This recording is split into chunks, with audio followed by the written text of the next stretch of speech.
El español es un perfil, como todos sabemos, un poco acomplejado. Le cuesta mucho poner en valor lo que tiene. Sospecha que es bueno, pero le falta ese empuje de decir, es que es bueno, ¿no? Es demoledor un IVA del 21%, o sea, es que los galeristas son unos héroes.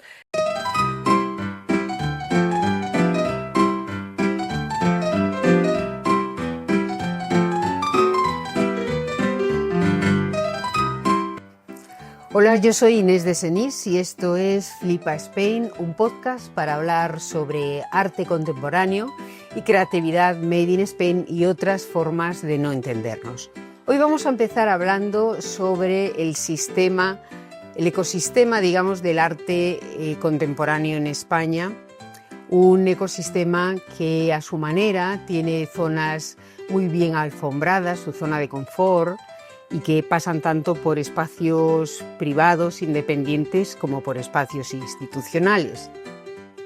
Y vamos a hacerlo con una persona que para muchos artistas quizá ese momento clave que no acaba de llegar y que tú dices, bueno, ya llegará, ese momento no llega nunca para muchos artistas hasta que llega con el nombre de la invitada que tenemos hoy, que es Julieta de Haro. Bienvenida, Julieta. Muchas gracias por recibirme, muchas gracias por invitarme.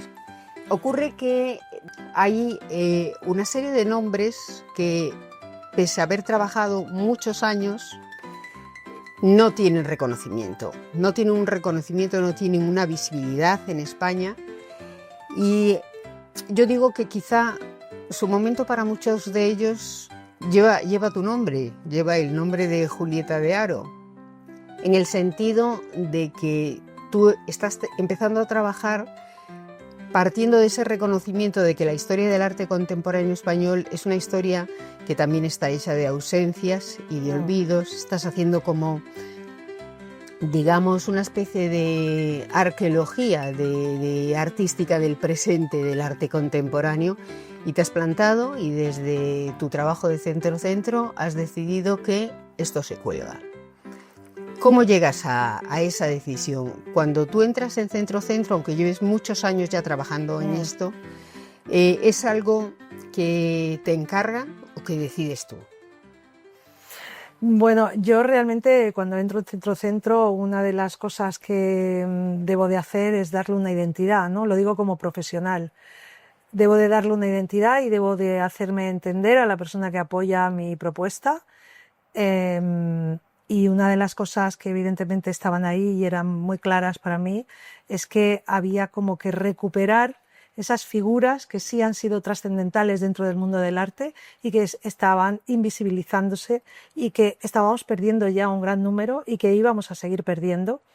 Y que debían de ser, no sé si rescatadas, porque tampoco sería la palabra, ¿no? Sino volver a la escena que les corresponde.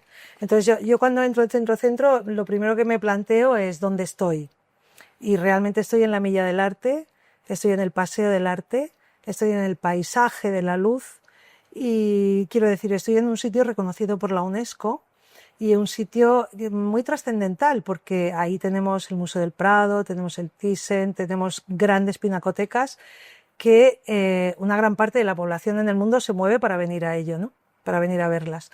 Pero es verdad que es un paseo histórico de alguna manera a través de personajes históricos que no pueden ir a sus inauguraciones porque ya han fallecido, ¿no? Algunos hace muchísimo tiempo y otros de manera más reciente. Y entonces de pronto Centro-Centro, que es un palacio que hace palacios para la ciudadanía y para el hombre contemporáneo del momento, que se dedica a lanzar sus mensajes y a recibir sus mensajes del mundo, ¿no? Pues me pareció que era el lugar idóneo para mostrar el talento vivo que tiene la ciudad de Madrid. Y la ciudad de Madrid, como todos sabemos, se componen de muchísimas nacionalidades. Yo misma no he nacido en Madrid, ¿no? Y sin embargo, este punto, o sea, Madrid es una ciudad con una ebullición creativa absolutamente espectacular. Y luego el sistema del arte lo que te obliga también es, si eres español, ¿no? O si vives aquí, pues pasar por Madrid, porque en Madrid están pues los museos, las galerías, las oportunidades, podemos decir. En ese sentido, decido que la identidad de Centro-Centro está ligada a la parte viva del talento creativo a los artistas, puesto que efectivamente dentro del Paso del Prado no hay ninguna especialización así, ¿no? Y aparte de eso, pues ¿a qué generación me dirijo, no? Era muy difícil, pues a todas. ¿Por qué? Pues porque realmente cuando hablamos del arte español o del arte que genera la ciudad, nunca tenemos una imagen clara, ¿no? Y esa imagen clara evidentemente es difícil porque es multigeneracional y multidisciplinar, por lo tanto ya lo tenía, multigeneracional, multidisciplinar. Y después de la crisis del 2008, pues digamos que como todo a veces es cortoplacista, ¿no? Pues a veces la gente no tiene tiempo de desarrollar un proyecto. Y por los motivos que fuera, pues no se había desarrollado un proyecto que atendiera un poco esa mirada sobre la ciudad de Madrid y recogiera ese talento creativo. De manera que empecé por Rafael Canogar. Rafael Canogar llevaba 24 años sin hacer una propuesta o un proyecto en el ámbito institucional. Y desde ese ámbito era una persona olvidada, ¿no? Cuéntanos un poco quién es Rafael Canogar para que quizá dimensionemos mejor la importancia de ese rescate después de 24 años. Pues Rafael Canogar es uno de los miembros fundadores del Grupo El Paso, el único que actualmente vive, y es uno de los padres del arte contemporáneo español, quiero decir, lo que se vino llamando las segundas vanguardias, ¿no? Un arte mucho más emocional, mucho más directo, mucho más libre, donde podemos encontrar figuras como Millares, Chirino, en fin, pues todos los que componen el Grupo El Paso, ¿no? Es decir, era una persona trascendental, es una persona trascendental en el mundo del arte español. Por lo tanto, como yo buscaba un poco esa cartografía del arte contemporáneo español, pues evidentemente tenía que empezar por Rafael Canogar. Y ha pasado una cosa absolutamente excepcional, ¿no? Excepcional por maravillosa. No porque no me lo esperara, sino que cuando Rafael Canogar se ha puesto en escena, o sea, es que han venido más de 50.000 personas a ver la exposición en 4 meses. Son muchas personas. Y aparte de eso, la generación más joven, mis propios alumnos de la universidad, de cuarto de Bellas Artes, de pronto me decían, es que no conocíamos a Rafael Canogar, ¿no? Porque yo creo que Bellas Artes debería de tener una asignatura que se llamara Arte Contemporáneo Español, porque, por ejemplo, los alumnos saben quién es Kusama, quién es Damien Hirst, pero no saben quién es Rafael Canogar, o no saben quién es Millares, por ejemplo, ¿no? Y eso me parece realmente que va contra nosotros mismos. Quiero pensar que no es aposta, obviamente, sino que a veces los españoles no hemos sido capaces de valorar la gran creatividad y el gran talento, vuelvo a decir esa palabra, ¿no? que tenemos, que hay. O sea, es que somos muy buenos. Es que yo, fíjate, a veces en un tono casi conspiranoico, light, digamos, llego a pensar que este tipo de ausencias, este tipo de olvidos, están perfectamente programados. Y luego otras veces pienso, no, son fruto de la pereza, de la desidia, del desinterés más absoluto, pero luego te planteas lo que tú decías, es decir, cómo construir una carrera artística si no pasas por Madrid o Barcelona, o si eres de clase trabajadora, o si eres mujer, o si no tienes un capital relacional. ¿Cuánto crees tú que hay de desidia y cuánto crees tú que hay de intención, ¿no? Aunque sea vaga, ¿no? Ese tipo de criterios ideológicos o de costumbre en este tipo de olvidos? Yo creo que el español en general, aparte de que es un perfil, como todos sabemos, ¿no? Y espero que las generaciones próximas limpien eso, un poco acomplejado, le cuesta mucho poner en valor lo que tiene.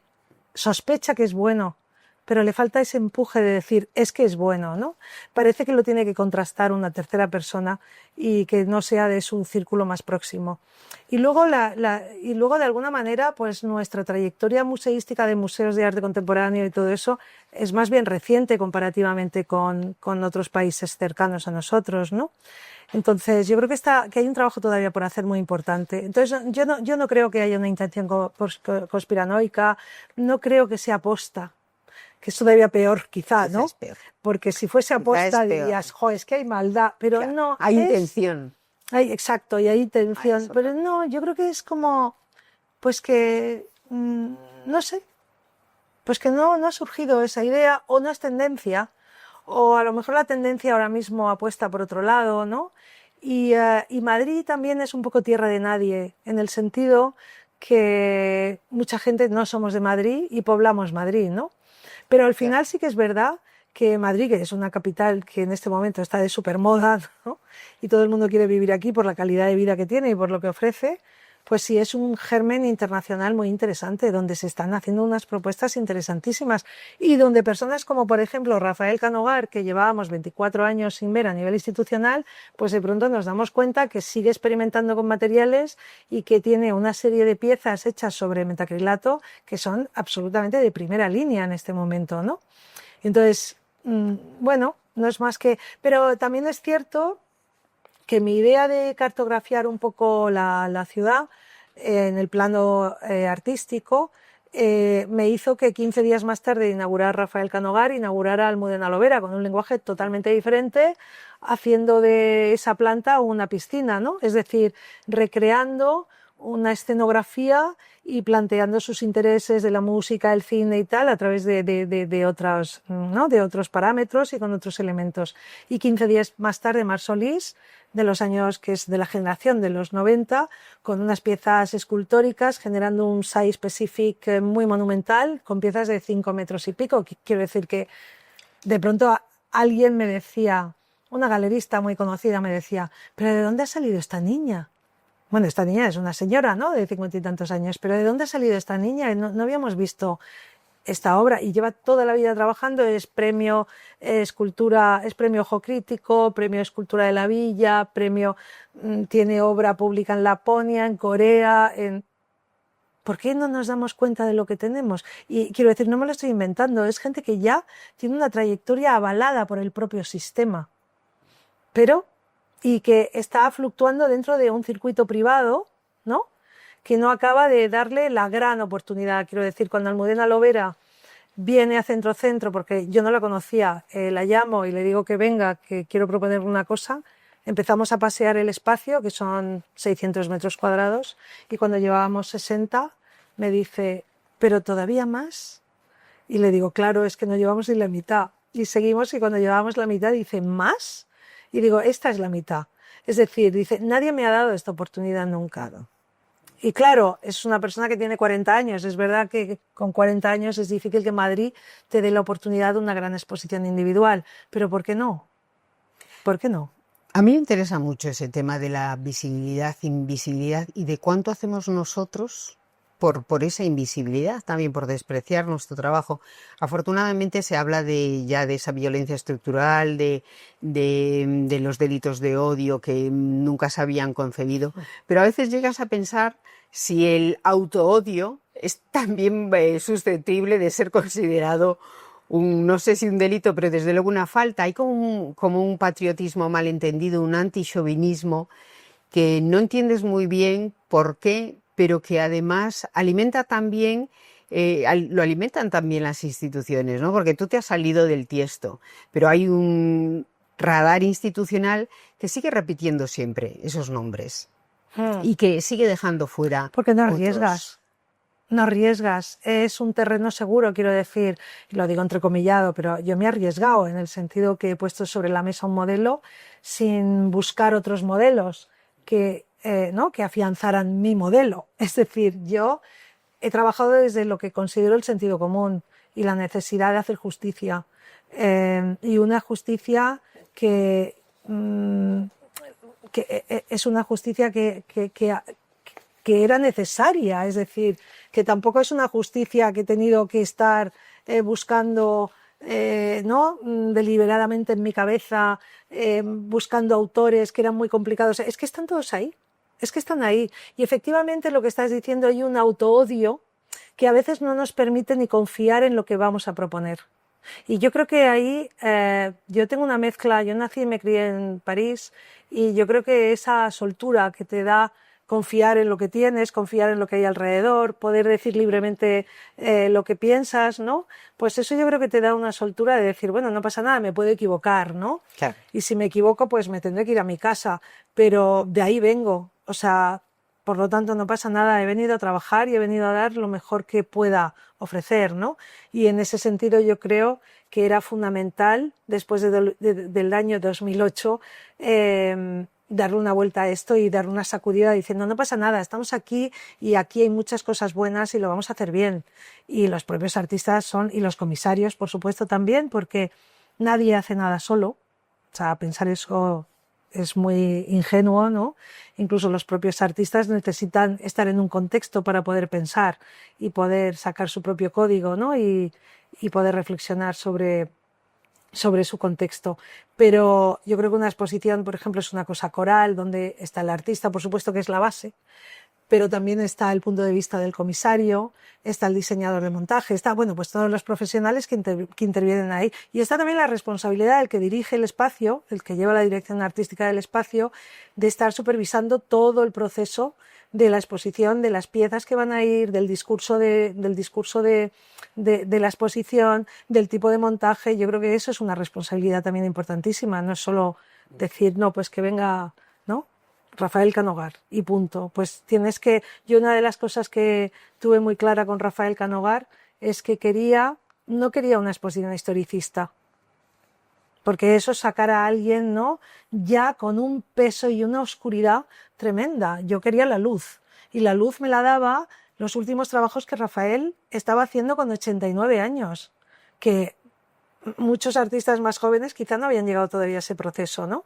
Y había ahí una soltura, una frescura, y entonces lo único que pedía al comisario, que es un comisario magnífico también y es también investigador, lo que le pedí fue que quería a Rafael Canogar de ahora, de hoy en día. Yo quería a Rafael Canogar de 2025, no del año 57, que obviamente íbamos a tener que pasar por esa fase, ¿no? Y contar quién es para las generaciones más jóvenes, pero quería empezar por Rafael Canogar hoy, y así empezaba la exposición. Entonces el montaje, que ha dado mucho que hablar por su originalidad, es verdad que lo hicieron muy bien, trabajaron muy bien el comisario y Lluís Pera, que era el diseñador de montaje, y entendieron muy bien dónde estaban y qué había que mostrar del artista y cómo.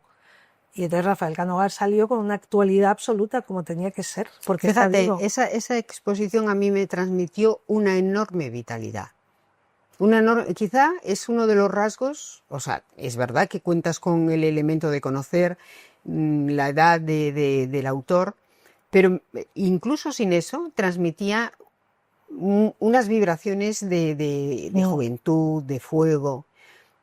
Y a mí me hacía recordar esa expresión que decía el gran publicista David Ogilvy, que decía que a la hora de contratar creativos era mejor contratarlos a partir de los 50, porque la capacidad de hacer asociaciones que tenían no era la de los jóvenes. Los jóvenes tenían otro tipo de recursos, digamos, a lo mejor desenfado, a lo mejor frescura, pero desde luego las conexiones de lo que se ha armado a lo largo de una vida se producían ya en una edad madura. Y eso me ocurría a mí un poco con la exposición de Canogar. Y tú decías que apostabas tanto por artistas jóvenes como por artistas veteranísimos, ¿verdad? Absolutamente, pero eso que acabas de decir de Ogilvy, es verdad que yo digo otra frase, que es que si un artista sobrevive a los 80 te va a dar lo mejor. Entonces un artista a partir de los 80 te va a dar todo, porque ha destilado por fin su código, ha destilado quién es y te va a dar la esencia, ¿no? Y eso es maravilloso, y eso es lo que te dan esas generaciones. Y nada, perdona. Es interesante también. En fin, nace a raíz del caso de Canogar. Sí, pero me encanta esto que me hayas dicho, que hayas como sentido esa vitalidad, ¿sí? Porque creo que te lo ha dado la obra, pero creo que también la manera de narrar es muy importante. Los montajes son muy importantes porque es el gran relato que le ofreces al público. Y el montaje tiene que tener muchas capas de lectura, ¿no? No hay que despreciarlo nunca, porque a veces te encuentras exposiciones que se ha buscado la vida un poco el artista con los montadores depende, ¿no? Depende el tipo de museo y depende la importancia de ese museo en ese momento, ¿no? Pero sí es verdad que el montaje es fundamental, fundamental. Por supuesto lo es el texto en el catálogo y demás, pero la experiencia que va a sufrir el público frente a una obra se la va a dar, no se la va a dar el texto, ni siquiera las cartelas, se le va a dar el montaje. Cómo van a ir avanzando y entendiendo y comprendiendo esa exposición, esa época o ese recorrido del artista. Y yo creo que te dio también esa impresión porque empezaste por la obra más próxima, más contemporánea, más ligada a ti, también al momento en el que estamos viviendo, ¿no? Y eso era muy importante. Eso es muy importante para ¿Tú mí. crees que el trabajo que estás haciendo, hablábamos de ese radar institucional que suele programar lo habitual y que en realidad ahí caben todos, caben museos, caben galerías, caben curadores y tú te has salido del tiesto? ¿Tú crees que has registrado que exista ya algún tipo de contagio, de impresión de decir, fíjate, ¿no? Ese desenfado, esa desenvoltura que invite a otros? ¿Has notado algo de eso con tu trabajo? Pues eso es una muy buena pregunta, la verdad, porque el otro día estábamos hablando sobre eso. ¿Pasará algo después pasará algo con este modelo de gestión? ¿Y por qué era esa pregunta? Porque realmente me está viniendo un feedback de tantísimas personas, o sea, no voy a decir nombres para no dejarme otros, pero de directores de museos, críticos de arte increíbles, académicos, académicas, pesos pesados del mundo de la crítica y del pensamiento, público, artistas. Es que es cierto, ¿no? El otro día decía, bueno, esto es como morirse de éxito, y me decía una persona, pero no hay que creérselo. Digo, bueno, no te preocupes, que eso no pasará. Pero sí, lo que sí es cierto que me hace plantearme la necesidad que había de actuar desde el sentido común, nada más. El sentido común te va a decir, y si observas, es verdad que yo tengo un perfil que viene de muchos ámbitos. Quiero decir, yo empecé con 25 años en el Círculo de Bellas Artes, he pasado por la entidad de gestión por VEGAP, he sido comisaria independiente, he dado clase en la universidad, he montado un espacio como el Tercero de Velázquez, quiero decir que he navegado por muchos sitios a lo largo de los 30 años, ¿no? Aparte, mi padre era artista, mi hermano es artista, yo me crié en un ámbito donde en mi casa pues mi padre conocía a Picasso y no es que le caía especialmente bien, pero de pronto venían artistas, venía el obispo de Sevilla, venía un torero. Quiero decir que por mi casa pululaba mucha gente con muchísima naturalidad, ¿no? Y yo creo que la naturalidad te hace también sacar lo mejor a veces de las personas, ¿no?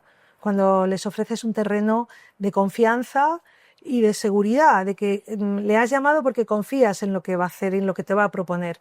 Y la verdad es que eso también siempre funciona y está generando exposiciones magníficas. Unas podrán gustar más que otras, pero es que yo me siento muy orgullosa de lo que están presentando los artistas y, por supuesto, los comisarios y los diseñadores, ¿no?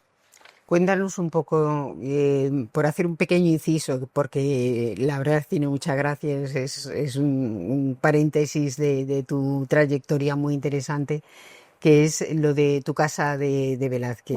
Sí. Cuéntanos un poquito cómo Pues mira, funcionaba el eso. Tercero de Velázquez surgió porque yo vivía en el Escorial con mis hijos y tal, y estaban en la universidad, aunque yo trabajaba en Matadero en ese momento, y bueno, pues querían volver a Madrid y tal, y entonces dije, bueno, pues igual es el momento. Y entonces pues hablé con un coleccionista y que tiene muchos pisos y tal, y entonces le dije, no me apetece ir a una inmobiliaria, pues total, que me ofreció este piso, que bueno, que en realidad es todo el edificio de la familia y es un edificio original al Marqués de Salamanca, es de los pocos que quedan.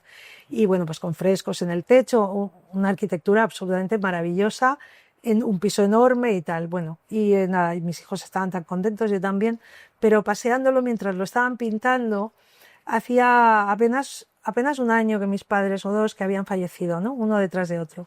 Y pues como es la cabeza, de pronto de estar en ese piso me vino una parte de mi infancia muy importante, en la que mi padre, pues en la zona de Saint-Germain reunían artistas y entonces pues hacían soirées y se reunían en torno a una serie de obras de arte y tal. Y eso era como finales de los 60, principios de los 70, ¿no? Y mi padre pues era artista, aparte de que era técnico de aviación, pero también era artista y tal, y yo pues de pequeñita fui a alguna de esas soirées y tal, y cuando eres pequeño esas cosas esa magia es lo primero que captas, ¿no? Esa singularidad y esa cosa especial. Y de pronto me vi en un piso de Saint-Germain, aunque estaba en Madrid, ¿no? Y entonces llamé a Javier de Juan y le dije, oye Javier, ¿tú me harías un proyecto para este espacio? Entonces estuvo 6 meses haciendo un proyecto a la carta y lo planteamos ahí. Y entonces llamamos a una serie de artistas como Cristina García Rodero, Ukelele, Alberto García Alix, bueno, una serie de amigos, actores también y demás. Y les dije, bueno, y estaba todo montado, ¿no? Entonces les dije, oye, ¿cómo veis cómo veis este proyecto? Que no es una galería, no es un espacio privado en el sentido de, ¿no? un espacio de arte privado, es mi casa, vivo aquí con mis 2 hijos, ¿no? Y bueno, entonces les encantó, les fascinó, tal, me dieron muy buen input y tal, y empecé. Entonces la idea era que yo de un artista hacía 6 encuentros a lo largo de 1 mes y medio o 2 meses, donde invitaba solamente a 15 personas y donde yo era la anfitriona, pero el protagonista era el artista. Entonces tenía una persona, María Guillermo, que era la coordinadora, la que me ayudaba en este proyecto, que pues tal como tú, fue una decisión personal, ¿no? Que tú te organizas con tus propios recursos y entonces pues nada, invitaba a esas personas y esas personas tenían un carácter muy diferente, es decir, profesional. Pues había desde directores de museos, a críticos de arte, a coleccionistas, empresarios, políticos, algunos de diferente naturaleza, ¿no?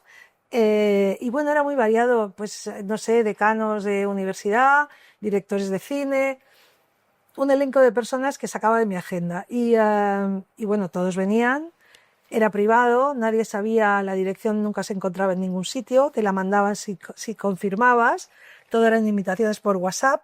Y yo lo que hacía es que cuando abría la puerta y recibía pues, la persona que llamaba en ese momento, le explicaba quién era el artista, cuál era su perfil, en qué colecciones estaba y qué pretendía con este proyecto. Y entonces lo paseaba junto con esta coordinadora y lo llevábamos a la zona más noble, que era el salón. Y ahí en el salón se lo entregábamos al artista. Y entonces el artista tenía que continuar contándose a sí mismo, ¿no? Entonces, a lo largo de 6 encuentros, pues siempre superaban los 20 porque acababa viniendo alguna persona más que alguien quería que la acompañara, ¿no? Y pasaban, pues podían pasar 80, 100 personas por cada encuentro. Tenías ya desde entonces una voluntad también de compartir el arte, porque no es solamente hacer un trabajo de gestión, sino también de abrir puertas y de dar cabida a gente diferente. Es que solo no consigue uno nada y en el fondo tenemos que generar comunidad y tenemos que generar una comunidad sólida que crea en lo que tenemos y que lo impulse. Bueno, tú sabes, ¿no? Lo que pasó en Estados Unidos, en Nueva York concretamente, en los años 70, cuando de pronto hay una ley que te permite desgravarte si compras arte contemporáneo. Pues ¿qué compras? Lo primero que compras es lo que hay a tu alrededor. Entonces empezaron a comprar de tal modo que todo el mundo empezaba a pensar, pues, ¿qué está pasando en Nueva York? Que no, se está comprando mucho, pues eso es que el arte allí es muy bueno. Y fue un efecto llamada tremenda, ¿no? Y simplemente se generó una comunidad en torno a una ventaja fiscal. Claro. Pero fue una comunidad la que empezó a comprar, ¿no? Lo que de proximidad. Entonces, si nosotros somos capaces de nuestra proximidad generar un núcleo de interés y un núcleo de importancia, eso es un efecto llamada. Y al final es una corriente de opinión. Las corrientes de opinión, hasta las malas, se generan así, ¿no? Las críticas. Es que fulano no vale y al final fulano no vale, aunque no sea tal, ¿no? Entonces yo creo que desde que para consolidar algo tienes que generar un núcleo donde converjan muchas personas, donde esas personas estén de acuerdo, donde estén de acuerdo en un modo de estar, en un modo de vivir, en un modo de contar, en un modo de respetar, ¿no? Y a partir de ahí ese núcleo se va haciendo cada vez más grande y cada vez genera un efecto llamada. Yo, por ejemplo, empecé el 29 de enero con la exposición de Can Hogar, y la segunda exposición de Almudena Lovera con Buffet Libre, que es un proyecto también maravilloso de 2 artistas, y también con Pasajeras, y había 800 personas en la inauguración. Y con Can Hogar 500. Entonces, quiero decir, y el otro día que hacía un calor tremendo con la exposición que ha comisariado Lola Durán, de 3 artistas, de Daniel Berbis, Cristina Almodóvar y Chus García Fraile, de pronto con el calor que hacía a las 7 de la tarde éramos 200 y pico personas. Quiero decir, hay un efecto llamada que una campaña de marketing no hubiera ofrecido. Quiero decir, tiene que haber algo de verdad para que la gente decida desplazarse en un día tan caluroso. ¿Tú crees que eso que decías de ese favor fiscal del caso de Nueva York, crees que aquí se produce quizá lo contrario, un efecto disuasión por entender que el arte no merece un tratamiento fiscal favorable y ser más desventajoso para artistas y galerías vender arte aquí que salir y venderlo fuera? Bueno, es que un artista español, si tú lo compras en Francia, pues es más barato que en España, pero solo ya por el IVA, ¿no? Para empezar, porque una galería, el artista si vende directamente es un 10%, pero el artista quiere formar parte del sistema y cuando lo vende a través de un mediador lo está vendiendo al 21%, pero es que claro, es que en Europa es que el arte está incluso a menos de un 10%, por lo tanto siempre es más caro vender aquí que vender fuera, ¿no?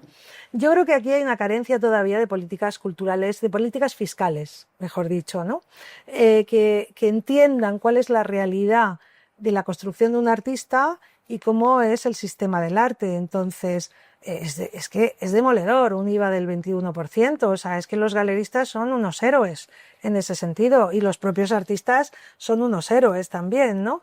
Es decir, se habla mucho de la ley de mecenazgo, que sería muy interesante que saliera, obviamente, y que siempre tiene como un freno de Hacienda, ¿no? Y mira todas las noticias que están saliendo ahora, por ejemplo, ¿no? Tanto freno con Hacienda. Pero yo creo que simplemente si hubiera incentivos fiscales para la compra de arte contemporáneo, pues empezaríamos a recuperar ese modelo. ¿Qué comprarías? Pues compras lo que hay al lado de ti. Y lo que puedes comprar, en Lo que función puedes de tus comprar y lo que posibilidades, entiendes. Pues tu amigo o tu amiga que es artista, que además os tomáis copas juntos, que entiendes, que te va contando su proceso, que no te lo puedes permitir realmente y que te regala algo, pero si de pronto hay incentivos fiscales y te puedes desgravar, oye, pues le dices, oye, te voy a pagar a plazos, pero te voy a comprar algo, ¿no? Y eso además es un veneno. Cuando empiezas a comprar una obra, compras toda tu vida, ¿no? Aunque sea, da igual, en pequeño formato, a plazos, lo que sea, ¿no? Cada uno en sus posibilidades. Y además, tampoco hay que ser millonario para comprar arte. Simplemente hay que acercarse a ese mundo, ¿no? Y yo creo que si hubiese incentivos fiscales estaríamos en otra situación. ¿Es posible que esa falta de incentivos fiscales, esa política fiscal, no sea tanto una cuestión económica, sino que venga de una idea torcida de la política cultural? Es decir, de no tener claro qué se quiere hacer con la cultura, de tratarla como para cubrir el expediente, de no tener una política cultural estratégica que te permita entenderte como país y entender la importancia que tiene el arte y la cultura. Claro, bueno, sí, estoy de acuerdo contigo. Quiero decir, mira, Francia, si es que solo nos tenemos que ir ahí al lado. Francia solucionó esto hace 50 años. Quiero decir, mi padre cuando se jubiló acabó cobrando también un plus porque hay unos fondos de inversión para los artistas en Francia que luego cuando te jubilas pues te dan X dinero todos los meses, ¿no? Que está fenomenal como complemento. Pero sí, yo creo que es que no se entiende muy bien qué es. Primero es que también España es un país muy desconfiado y no vaya a ser que esté trabajando y divirtiéndose, ¿sabes? Entonces, eso ya nos genera un poco de desconfianza. Bueno, es horrible generalizar, pero yo creo que hemos evolucionado un poco, hemos viajado más, yo creo que estamos más formados ya, pero hay algo, ¿no? Hay un sustrato un poco que hace como desconfiar de qué es el artista. Pero para empezar, jurídicamente, el Centro Nacional de Actividades Económicas, que es quien tendría que tener definidos todos los productores de cultura, todos los productores de riqueza, y el artista como tal es un productor de riqueza, pues de pronto no está definido. Entonces, cuando el artista se da de alta en el IAE, pues se da de alta en una cosa que son pintores, escultores, toreros y ceramistas o algo así, ¿no? Es una cosa que no se entiende. Entonces, tú vas al Centro Nacional de Actividades Económicas a ver dónde está referido y descrito el artista plástico o el artista visual contemporáneo, no está. Pero tiene un IVA particular, ¿eh? O sea, no se entiende. Es como un despropósito. Es que por eso pienso que no lo puede hacer nadie aposta, sino que, ¿qué es el arte? Me refiero jurídicamente. ¿Qué es? Pues el arte es un elemento de valor, que genera valor para un país, ¿no? Y además, socialmente y políticamente, es un elemento que genera prestigio y que te genera un punto, o sea, una existencia en el mundo, ¿no?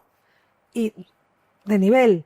¿Qué es el arte dentro de una casa? Pues está diciendo muchas cosas. Cuando tú vas a una casa de alguien, me contaba un amigo coleccionista, me decía, yo voy a casas de amigos míos y de pronto no hay nada en las paredes o hay una obra de hace miles de años y pienso, qué mal gusto tiene, ¿no? ¿Por qué? Porque se lo está gastando en otra cosa o porque no está siendo contemporáneo a su tiempo, no está teniendo ese gusto de vivir su contemporaneidad y entender lo que te genera, y el arte que genera más, pues genera pensamiento, genera conocimiento, genera un plus intangible que ayuda al desarrollo de una sociedad, genera cohesión, genera poner en valor la identidad cultural de una zona, pero no en un sentido violento, ¿no? No en un sentido que pueda generar violencia, esa identidad que acaba teniendo símbolos, ¿no? Sí, sí. Y que te identifica y genera cosas terribles, sino todo lo contrario, acaba generando ese consenso, ¿no? Ese consenso de respetar quién eres y que eso además tenga un desarrollo intelectual. Es decir, entonces yo creo que no puede ser aposta. Genera algo tan importante como eso que llamamos y que casi nunca se maneja, que es el imaginario simbólico. Bueno, claro. Que es eso, esa serie de imágenes, de símbolos que nos piensan a nosotros más que pensarlo a nosotros, que se van metiendo en nuestro ADN y que constituyen nuestra forma de ser y que nos permiten pensar la sociedad, incluso transformarla. Ahí llega el arte. Bueno, porque eso que tú estás hablando yo lo definiría con una palabra, que es la palabra seguridad. Nos da seguridad, nos da un sentimiento de pertenencia a algo. Sí, y si no tienes eso, no puedes evolucionar. Si tú en tu casa, tus padres, no te dan seguridad y no te dan la claridad de que perteneces a esa casa, muy difícilmente te vas a desarrollar con cierta armonía, ¿no? Y entonces yo creo que el arte, siguiendo tu línea de pensamiento, te genera eso, te genera seguridad y sentimiento de pertenencia, fundamental. Y yo de alguna manera con Centro busco eso, ¿eh? Busco también, y ahora que estamos hablando ya de estos términos más abstractos, yo busco también un sentimiento de pertenencia, que el artista sienta que pertenece a un lugar, pero a un lugar físico, y un lugar físico que es un palacio. Y además ese palacio fue creado para la ciudadanía, ¿no? Y para los mensajes. Entonces es un sitio ideal para un artista. Y el año pasado, en diciembre, pues los centros del ayuntamiento, ¿no? Pues cuando presentan su programación hacen algún evento relacionado con, y suelen ser eventos, la verdad es que muy interesantes, muy bonitos y tal. Y yo en ese sentido elegí, tomar un café con los medios, poderles contar de manera más personal hacia dónde iba, porque sí que tenía claro una línea de trabajo. Lo que no tenía claro era una serie como de eventos e inauguraciones, pero la línea sí la tenía clara, ¿no? Y tenía clara una serie de nombres con los que empezar y por qué, ¿no? Y entonces preferí un café en un plano íntimo y luego como evento lo que hice fue un lunes, que el edificio está cerrado, a abrirlo e invitar a los artistas que habían pasado por Centro, que estaban programados para este año 2025 y que a su vez esos artistas eligieran 25 nombres de artistas también de la ciudad con los que ellos se sentían como que compartían generación, ¿no? Y entonces acabamos en 200 y pico y teníamos desde artistas con 80 y muchísimos años a artistas de 26 años, ¿no? Y la verdad es que fue súper emocionante. ¿Y esto lo hiciste con la prensa? No llamé a la prensa, directamente llamé a un fotógrafo, a Castro Prieto, para que hiciera la gran foto de inicio de mi programación, que era con los artistas. Era una declaración de intenciones y tuve la suerte de que la delegada de Cultura que hace la apuesta y me nombra, ¿no? Marta Rivera de la Cruz, se une a ese momento y dice unas palabras muy apropiadas diciendo que esta es la casa de los artistas, ¿no? Y bueno, yo lo usaría quizá de una manera más plural, en el sentido que es la casa de los artistas y también de todos los que se echen ligados al mundo del arte, ¿no? Y les interesa, pero evidentemente fue muy importante también ese apoyo. Sabes, yo vengo de la prensa cultural también en buena medida, Y soy plenamente consciente de que somos los medios los que decidimos qué se debe mirar y qué no. Ese filtro es un dictado que muchas veces se produce sin conocimiento de lo que estás hablando. Es cierto. La prensa va con mucha prisa, tiene que llenar páginas, tiene que llenar minutos y no tiene tiempo para enterarse. Entonces, ¿qué ocurre? Que maneja siempre esa especie de canon amputado, de cromos repetidos, muy manoseados. Y ahí no cabe lo nuevo, no caben los nombres nuevos. Es un trabajo, por eso te preguntaba si lo habías hecho con la prensa cuando hablabas de que habías hecho el anuncio. No llamé a la prensa porque sentí que era un momento íntimo para compartir. Está Pero bien. fue una foto viral. Bueno, eso es Viral. Eso es estupendo, pero la prensa necesita conocer esos nombres que todos debemos aprender, que están ahí, que forman parte de nuestro presente artístico y que no los conoce, ni los va a conocer. Entonces hay que hacer también un trabajo Tienes razón. de comunicación y hay que hacerlo con la prensa, porque es muy difícil. Tienes razón, y en ese sentido nosotros hemos ido evolucionando desde las ruedas de prensa, que son más frías, ¿no?, al paseo con la prensa. El paseo con la prensa y con los protagonistas, que son el artista y el comisario, ¿no? Entonces, las últimas exposiciones lo que hacemos es el paseo. Y entonces viene la prensa, pero también es verdad que la prensa ya no acude mucho a las ruedas de prensa y tal. Entonces, como está el Bermú de artista, que es esa foto que cuento de artista, lo vamos a repetir anualmente, obviamente, y ese va a ser siempre mi gran colofón de apertura de programación del año siguiente. Pues este año lo que vamos a hacer es que, en lugar de hacerlo en días diferentes, vamos a hacer ese café al que estás invitada, el café con la prensa, a contar la programación del año próximo, y después vendría el vermú de artista, con lo cual estarán invitados a compartir ese vermú y a entender un poco cómo los artistas se reconocen entre ellos.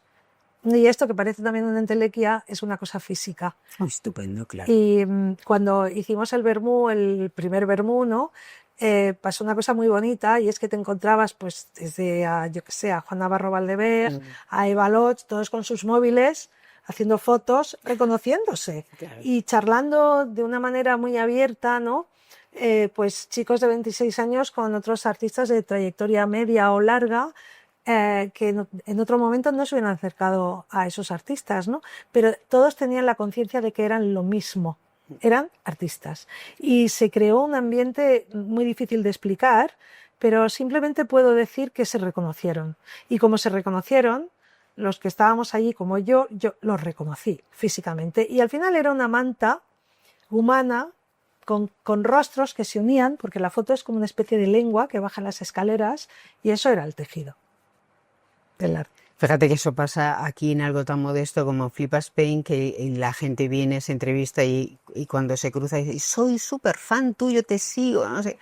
O sea, ese reconocimiento se produce en algo tan pequeño como este. O sea, imagínate. Claro, en un evento como es que tú estás hablando. haciendo ahora mismo tú estás creando ahora mismo una comunidad, por ejemplo, y estás creando una comunidad desde el sentido común y porque al final las cosas son muy sencillas de explicar, ¿no? Y se pueden explicar con palabras muy sencillas. Entonces, desde el sentido común y desde lo más honesto, ¿no?, que piensas, pues de pronto tú nos estás convocando a una serie de perfiles del mundo del arte muy diferentes, pero que todos esos perfiles son necesarios, porque todos componen ese mundo del arte. Y eso es un modelo con el que yo, por ejemplo, me siento muy afín, ¿no? Es mutuo, sí. Claro. O sea, tú sabes que hablas para un nicho, pero desde ese nicho quieres irradiar, y seguramente que a base de perseverancia y de ir creando redes, funcionará y se expandirá y creará su semilla aquí y allá. Yo ahora mismo estoy muy contenta, y ayer estaba en el estudio de un artista que va a exponer este año, y me decía, bueno, va a exponer además en diciembre, inaugura, ¿no? Y me decía: jo, Julieta, es que el otro día dije, no, pues es que tengo un proyecto en Centro, y me dijeron: jo, es que Centro últimamente va increíble, ¿no? Bueno, es un boca a boca también, el boca a boca no lo despreciemos nunca. Sin duda. La prensa, el boca a boca, pero es muy interesante esto que has dicho sobre la prensa, que efectivamente necesita esa parte pedagógica, pero también esa parte, como todo, ¿no? Que la hagan cómplice, que no haya esa distancia. Yo intento relacionarme con... Sí, la con relación todos ellos. con notas de prensa no funciona. No. Y además las notas de prensa tengo que decir que son muy aburridas.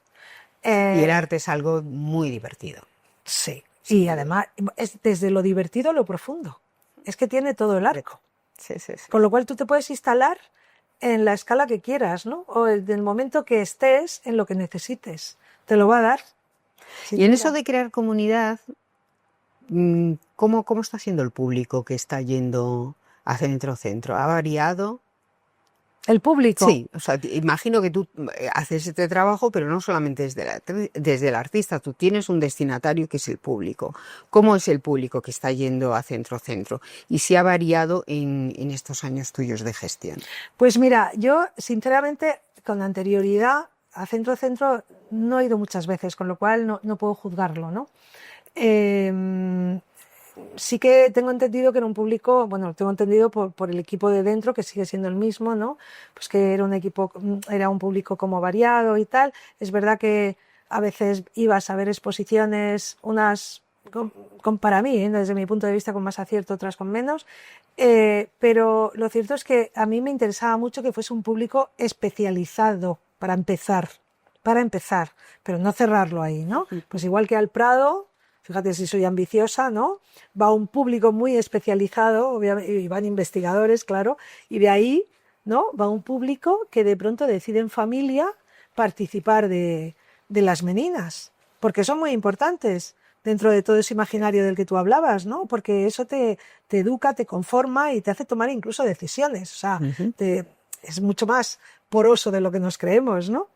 Y nos va a calar muy a fondo. Entonces, yo con Centro busco primero que haya un público muy especializado que esté interesado en ello, que de pronto vengan críticos de arte no solo de Madrid, sino también de fuera, que vengan otros galeristas también de fuera.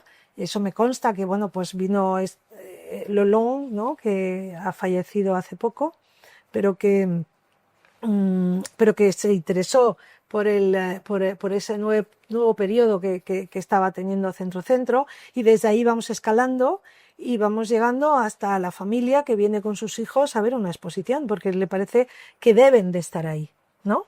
Y eso me parece muy interesante, y de hecho voy a poner en marcha un programa didáctico, aunque hay talleres experimentales muy buenos, voy a poner en marcha un programa didáctico para que atienda también familias, adolescentes, niños, etcétera, etcétera.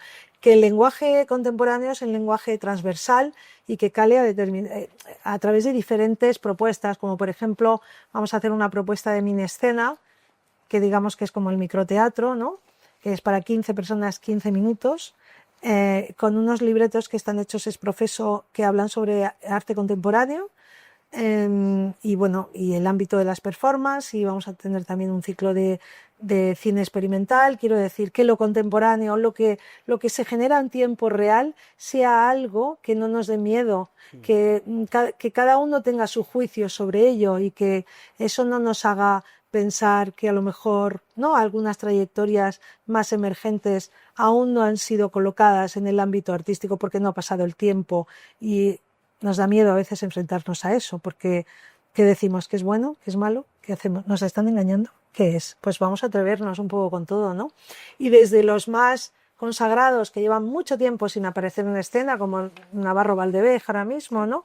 Que tiene una exposición magnífica y que nos hace entender que no solo es que pinta o hace escultura o es un arquitecto, sino que es un investigador profundo sobre temas como el equilibrio, ¿no? El movimiento de la energía, o sea, el cuerpo sobre la masa, la luz, ¿no? Cómo interviene sobre los elementos, ¿no? Y cómo a partir de ahí configura pintura, configura escultura. Bueno, pues todo eso lo teníamos que ver y no lo habíamos visto en Madrid. Estáis teniendo un trabajo expositivo además muy creativo en la forma de presentarlo, ¿no? Por ejemplo, Buffet Libre es una joyita, ¿no? O sea, cuenta un poco en qué consiste Buffet Libre. Pues sí, Buffet Libre es un proyecto que lo pueden llamar proyecto editorial, pero realmente es un proyecto artístico de dos artistas en un formato editorial que lo que plantea surgió hace casi 10 años, en un momento en que realmente no había muchos espacios para exponer para públicos, ¿no? Para que un artista expusiera, y luego pues entrar en las galerías pues también tiene su proceso, ¿no? Entonces estos dos artistas decidieron empezar a llamar a colegas, que le llevaron a otros colegas y esos colegas a otros colegas, ¿no? Entre las que me encuentro, y empezaron haciendo unos libritos a tamaño A5 doblados que cosían a mano, y lo que le pedían al artista eran 100 ejemplares de un artista con un proyecto artístico. Pues tú planteas las fotos, el texto que quieras y tal.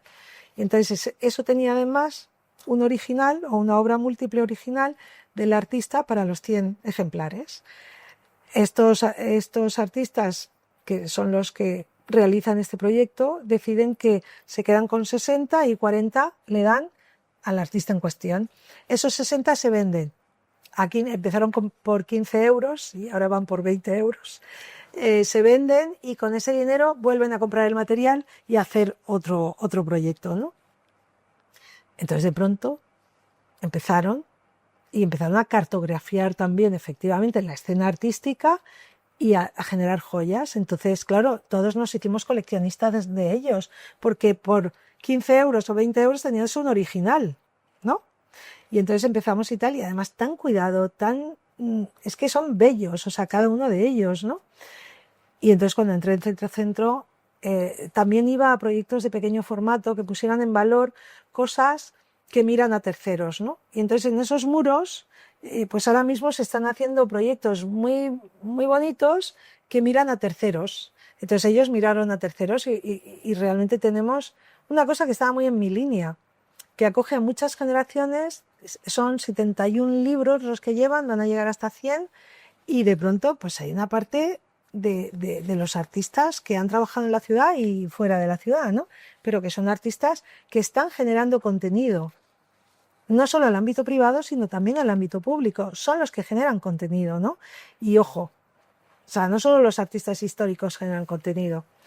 Y en ese sentido, Pasajeras, pues era lo mismo, era María Antonia García de la Vega haciendo fotos a mujeres del mundo del arte. Bueno, pues es que me pareció una cosa muy elegante de hablar sobre el papel de la mujer o la aportación de la mujer al mundo del arte por el mes de marzo, ¿no? Que es el que nos celebra nuestro papel en algo. ¿Tú crees que estás educando desde ahí, de alguna manera, el gusto? Un gusto, a veces da la impresión de que hay una estética dominante que se premia, con independencia de la calidad real. Yo veo que tú apuestas por tendencias y por opciones artísticas que se salen también de esa estética. Es decir, no te mueves en la marea porque sí de lo eco, porque sí de lo feminista, porque sí. ¿Tú crees que también en eso, en esa forma de educar el gusto por una calidad real, que a veces parece que ya no existiera, parece que el arte debiera obedecer a otras categorías? Sí. ¿Es algo que tú te planteas? Sí, por supuesto, sí. Y además eso tiene otra palabra, ¿no? Que es un poco la libertad y la confianza. Dos palabras. ¿Por qué? Porque, a ver, la institución siempre efectivamente va a ejercer una mirada, ¿no?, privilegiada con respecto al gusto, ¿no? Es decir, que el ciudadano que entre pues va a mirar como diciendo, ojo, pues es que esto tiene que ser bueno porque si lo están planteando aquí, ¿no? Pues efectivamente. Y es cierto lo que has dicho, yo me muevo con mucha libertad, es decir, yo confío en que el público es inteligente y que no necesita consignas específicas para enseñarle un tipo de arte o otro tipo de arte, o sea, lo va a ver claramente.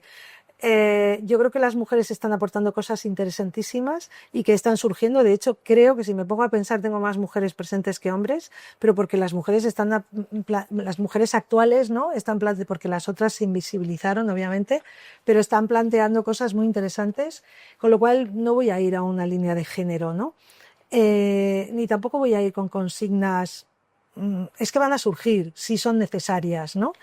Y yo lo que estoy intentando es darle la oportunidad a artistas que están reconocidos y que nunca han tenido una exposición individual en la ciudad, y esa es la generación de los 90 y la generación de los 2000, y luego la generación de los 50 a los 80 es una generación que sí que estoy mirando la generación que, o sea, los creadores que más invisibilizados han estado, con trayectorias muy, muy solventes, muy importantes y que nos han ofrecido muchas cosas y mucho pensamiento. Y ahora, ¿qué ocurre? ¿Que ya no nos ofrecen pensamiento? Ellos. O somos nosotros que los hemos vetado, o ni siquiera nos hemos dado cuenta en que los hemos vetado, o el sistema los ha rechazado, o han sido suplidos por otros intereses. Podríamos hablar de muchísimas cosas, pero lo cierto es que creo que se merecen un lugar. Y esa es mi intención, sí. Quizá no solo por ellos. Eso compromete algo muy importante para nosotros como sociedad, que es el legado. Es decir, si tú no rescatas a esa gente, te quedas sin legado artístico. Se dispersa, se pierde. Nadie trabaja hoy con esa generación. Bueno, hay alguna galería. No, pero en lo público. Efectivamente. Es decir, ese es un trabajo que se dispersa y tú como sociedad te quedas sin legado. Es curioso, no deja de ser paradójico, de que tú estés elaborando un arte emergente de gente que lleva emergida hace un montón de tiempo. Sí, hemos hecho ¿verdad? bromas Rafael y yo con eso, Rafael Canogar y yo con No me eso, extraña. ¿no? Y yo le decía, oye No me Rafael, extraña. de broma, claro, Claro. Rafael, te estoy descubriendo, o te estoy redescubriendo, o qué está pasando aquí, ¿no?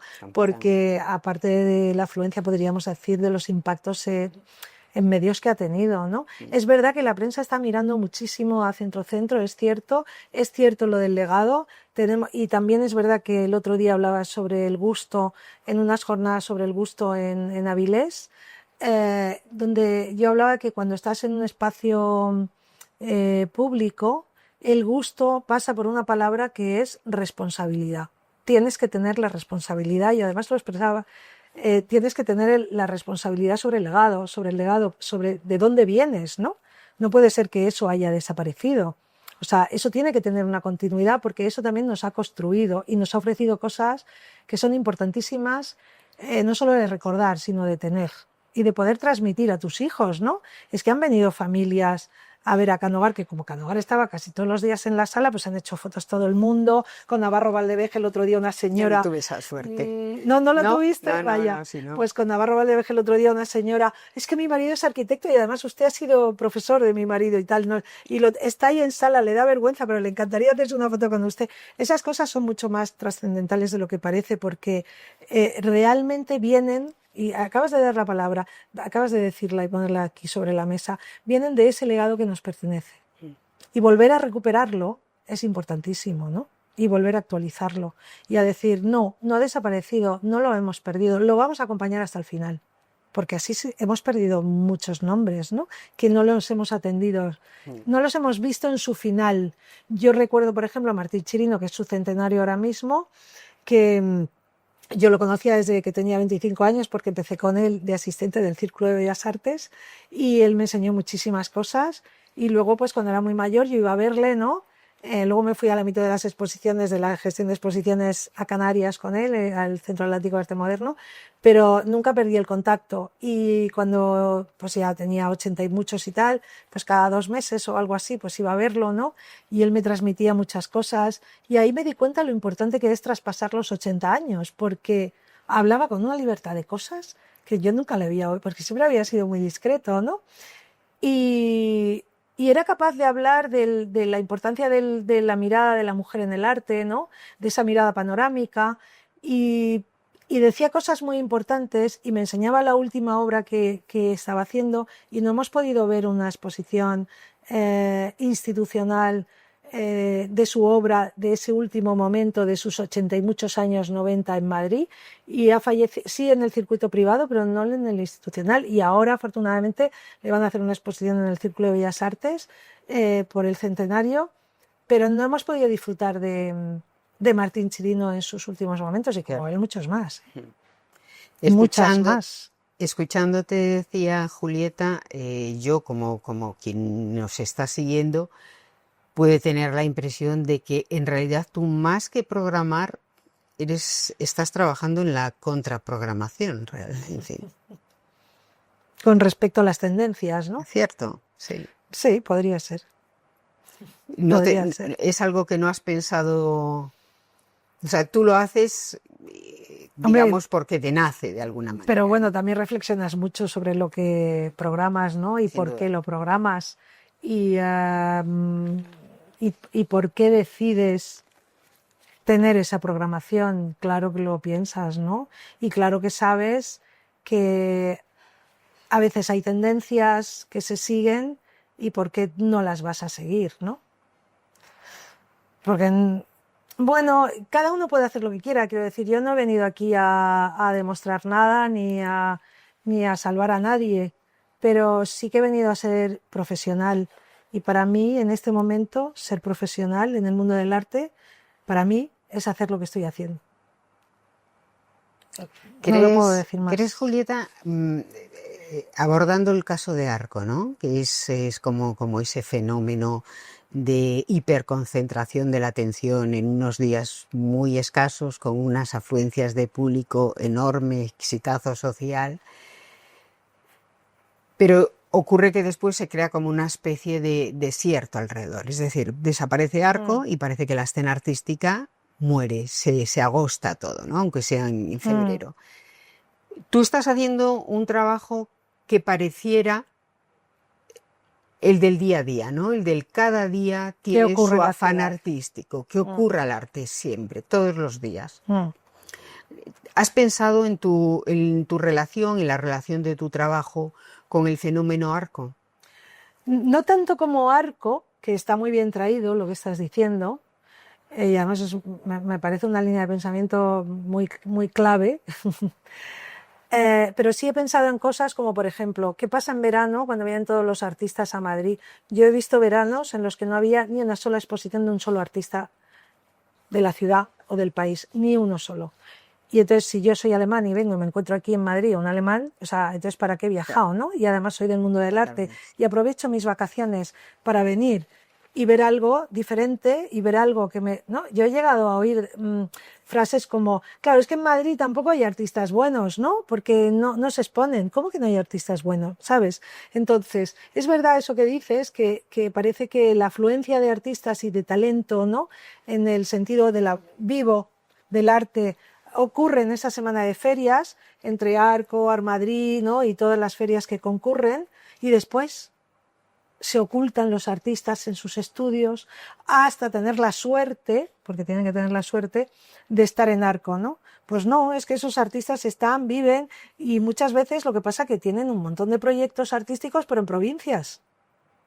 Pero no hay salas de influencia en Madrid de pronto, ¿no? Bueno, está Alcalá 31, pero solo tiene una sala y obviamente no puede atender a tantas. O estaba Tabacalera, ¿no? Que ya dejó de ser lo que era y realmente no había otro espacio. Y yo tengo la suerte de poder hacer, es que claro, yo cuando vi la dimensión que tenía para poder programar, vi que podía generar esa imagen, esa impronta de qué está pasando en la ciudad, ¿no? A nivel artístico, de manera continuada.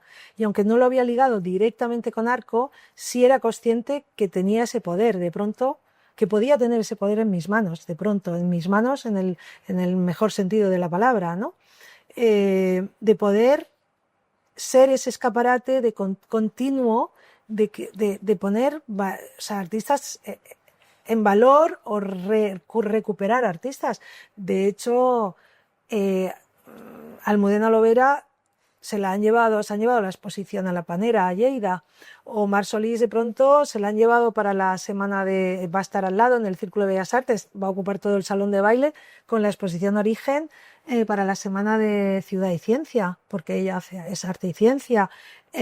Bueno, sé que han pasado cosas en colecciones con los artistas, con todos los que han pasado en Centro hasta este momento, ¿no? Están pasando cosas, con lo cual al final es de justicia, ¿no? Pero fíjate que incluso Arco, con ser esa lente de aumento, es una lente distorsionada, porque solamente el 10%, es verdad que es un evento de galerías, pero solamente el 10% son artistas españoles. Afortunadamente, algunas galerías están ya modificando eso y algunas galerías que confluyen, algunas, muy pocas, pero algunas están ya con ya casi el 100% de sus artistas. Digamos que son galerías más nuevas, ¿no? Casi el 100% de sus artistas son españoles. Pero sí es verdad que hemos tenido ese problema y hubo un momento en que efectivamente el 80% de los artistas que glosaban un stand español eran extranjeros, ¿no?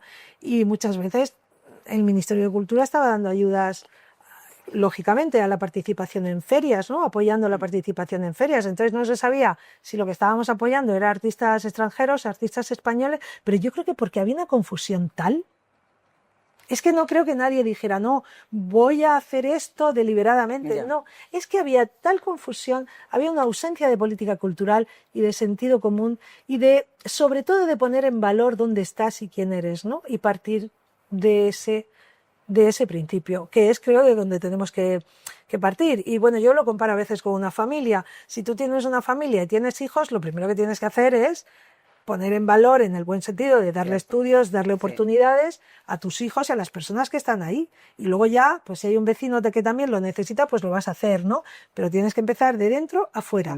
Y en este país, desde hace muchas décadas, yo creo que las cosas están cambiando ahora, ¿eh? Yo creo que están, creo, dentro de la escena, por ejemplo, del teatro, dentro de las escénicas, yo creo que hay una intención de recuperar. Me da la impresión de que estamos como teniendo un poquito de más orgullo, en el buen sentido también, ¿no?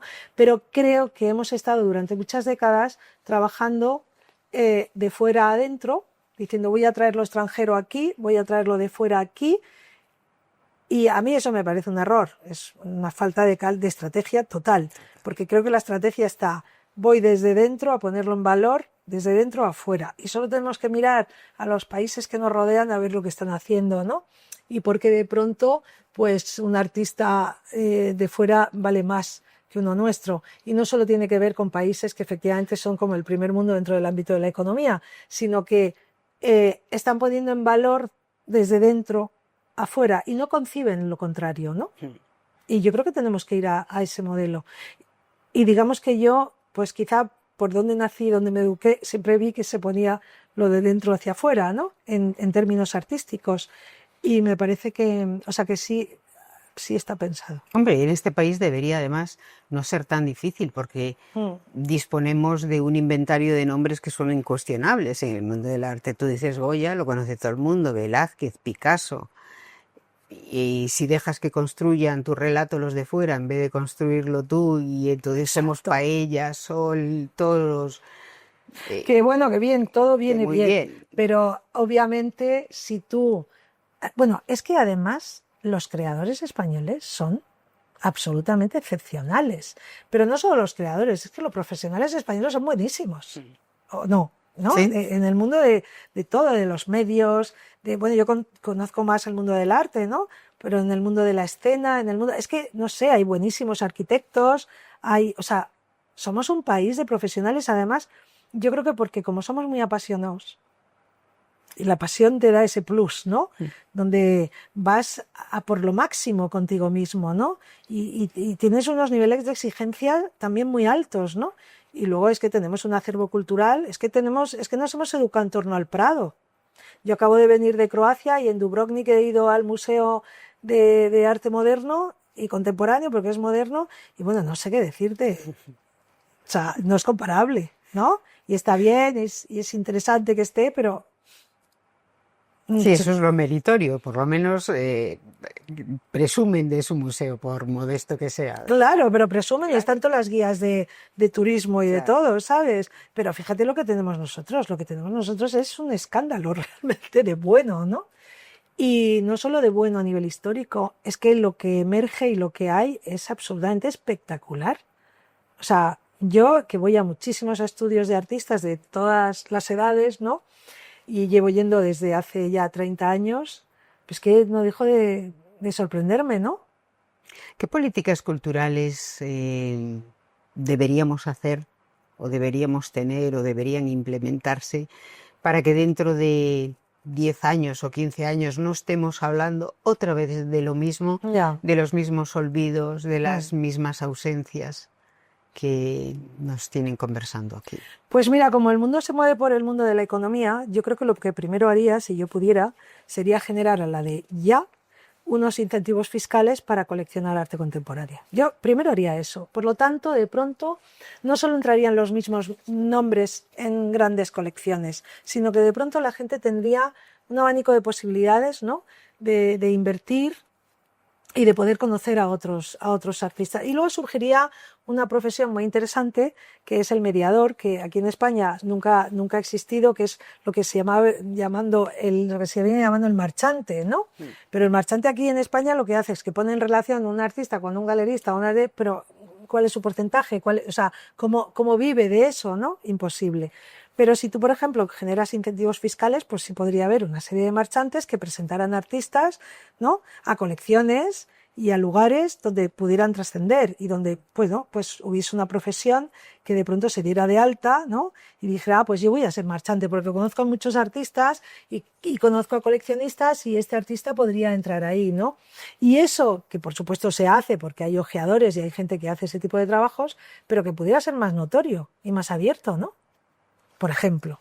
Y entonces estar en colecciones supone pues que trasciendes.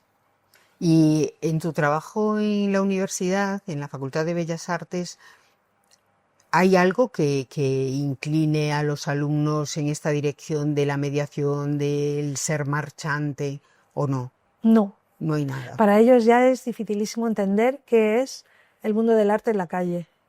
Y es lo que yo me preocupo de enseñarles. Lo que más me preocupa enseñarles es qué es lo que existe aquí fuera y cuáles son las herramientas que tienen que desarrollar para estar ahí fuera. Y luego les intento explicar lo que significa la red, ¿no?, cómo se genera la red, que empieza con los amigos de tus padres, tus profesores profesionales, ¿no?, y cómo cuidar esa red es importante. Y luego cómo el ego es una herramienta que destruye, ¿no?, porque acaba siendo ese coche con piloto automático que te conduce y ya no lo conduces tú, con lo cual hay que tener cuidado. Cosas... Sentido común. Sentido común. Sigue la universidad quizá un poco encapsulada en esa noción del artista romántico, separado de la sociedad. A veces parece que no han tocado tierra. Salen muy confusos los alumnos. Sí, yo creo que ni eso. Yo creo que ya la idea de lo romántico ni siquiera trasciende a la universidad. Yo creo que lo que les están enseñando muchísimo es a tener conceptos, casi de manera total. Y creo que ahí se está perdiendo muchas cosas, porque a veces tengo alumnos que me dicen, es que yo realmente yo no quiero concebir un concepto y luego hacer la obra, sino yo quiero lanzarme sobre el soporte, ¿no? Digo, claro, eso es como la mano piensa, ¿no? Porque la mano es muy inteligente, la mano está interconectada con el cerebro y el cerebro está en un contexto y tiene un imaginario y tiene un legado y la mano va a reproducir cosas, ¿no? Es muy raro que te salgan unas letras chinas, ¿sabes? Eso es súper raro, pero es muy fácil que te salgan cosas que pertenecen a tu cultura, ¿no? Entonces... Creo que el arte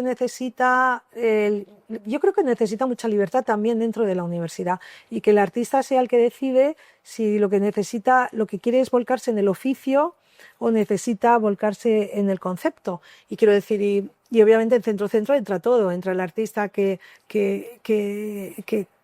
tiende al concepto primero antes de afrontar la producción, y también existe el artista pues que se lanza sobre el soporte, ¿no? Entonces, en ese sentido, yo creo que las universidades deberían de evolucionar y de incluir más creadores. Lo que pasa es que aquí en la universidad en España hay también otro hándicap que no existe en Estados Unidos.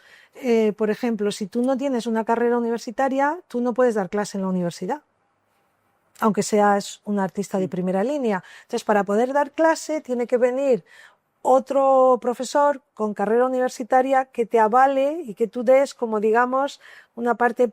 Complementos. Sí, complementaria, práctica, y eso me parece un error de primera línea. Entonces, solo pueden buscar artistas con carreras universitarias. Entonces... Y tú sabes que, bueno, pues en los 80, ¿no?, el artista, o sea, el alumno que hacía Bellas Artes lo hacía porque iba a dar clase después. porque los artistas que decidían que iban a ser artistas no querían ser contaminados por una serie de pautas que te daba la universidad. Y digamos que eran autodidactas y se formaban en talleres o ¿no? Los talleres que había, por ejemplo, en el Círculo de Bellas Artes, que han formado a muchísimos artistas. Pues no sé, era también de nuevo una manera más libre, más autodidacta de entender lo que es el arte. Y yo creo que en ese sentido la universidad va a tener que cambiar. Y a un estudiante tan joven como son los que empiezan en Bellas Artes, ¿no es un poco encorsetarlo, orientarle hacia el concepto, cuando el concepto se supone que es algo que se decanta con una evolución, es más algo de madurez que de juventud? Claro, porque si tú, por ejemplo, estás dando clase y el profesor, digamos que el discurso del profesor, que es una asignatura que se le ha preparado hace ya 8 años, 10 años, y que la va a repetir y que, bueno, la va modificando, pero el corpus de esa asignatura es el que es, ¿no? Y va con ese profesor, ¿no? Y pertenece también a un contexto, a su contexto, ¿no? Y efectivamente, si a lo mejor ese profesor, bueno, voy a poner un ejemplo muy bobo, ¿no? Pero les va a enseñar a hablar sobre el silencio, pues va a salir toda una generación hablando sobre el silencio cuando no ha empezado a hablar, ¿no? En ese sentido, el contexto es el que te va a pedir lo que qué tienes que observar, qué tienes que descontextualizar en tu cabeza para sacar tu propio código, ¿no? Y para eso necesitas también tener herramientas de expresión, muchas herramientas de expresión, más que muchos conceptos. Que esos conceptos, cuando salgas de la universidad y madures, pues es que de pronto muchos te los dejarás diciendo, ¿qué he hecho haciendo esto, no? Cierto. No era mío. Esto no era mío. Entonces sí, pero creo que no tiene más remedio que evolucionar, ¿eh? Para los jóvenes artistas que no son tus alumnos universitarios y no puedes aclararles esas cosas en el aula, ¿qué les dirías si quieren construir su carrera y entrar dentro de ese radar institucional y hacerse oír y distinguir todas esas cosas que tú entiendes como el sentido común del ejercicio del arte? Pues primero yo diría que fuesen muy sinceros, aunque la gente no entendiera lo que están haciendo ni por qué. Súper sinceros. Después les diría que tuvieran un estudio compartiendo con otros, por ejemplo, ¿no? Aunque les costara 100 euros, 30 metros cuadrados y lo compartieran con 20. Que llamaran a su red, que fueran conformando en colectividad la red y que fueran a muchísimas inauguraciones. Te produce mucha ternura ver a una gente joven ir sistemáticamente a tus inauguraciones. Lo acabas atendiendo y le acabas preguntando qué hace, qué le interesa, ¿no? Y lo acabas descubriendo. Entonces les diría 2 cosas: que vayan a todas las inauguraciones posibles, que sean artistas que están acabando la carrera y no estudiantes que quieren ser artistas. Eso es muy importante, que se vean a sí mismo así, ¿no? Porque a veces parece que el sistema no les permite ser artistas hasta que no acaban la carrera. Pues no, que sean artistas que están acabando la carrera. Eso me parece fundamental, posicionarte así, ¿no? Y sobre todo que incluso antes de acabar la carrera, que tengan su estudio y que generen ese paralelismo de libertad. Eso les diría. Pues muchas gracias, Julieta. Un placer. Por todo, por esta charla, por visibilizar el arte, por amarlo de una forma tan genuina y comunicarlo de una forma tan natural, y por descubrir desde Centro Centro que el arte no es siempre ese menú de sota, caballo y rey, y también que por la parte que nos corresponde como espectadores visibilizar es también mirar. Así que a aquellos que se pasen por Madrid por motivos profesionales o de ocio, que no dejen de pasarse por Centro Centro, donde van a encontrar en sus diferentes plantas un menú variado de arte del presente que seguramente será muy estimulante. Y hasta aquí llega Flipa Spain, un podcast para hablar sobre arte contemporáneo y creatividad made in Spain y otras formas de no entendernos. Si te ha interesado, no dejes de dar un like, compartirlo, suscribirte y hasta la próxima.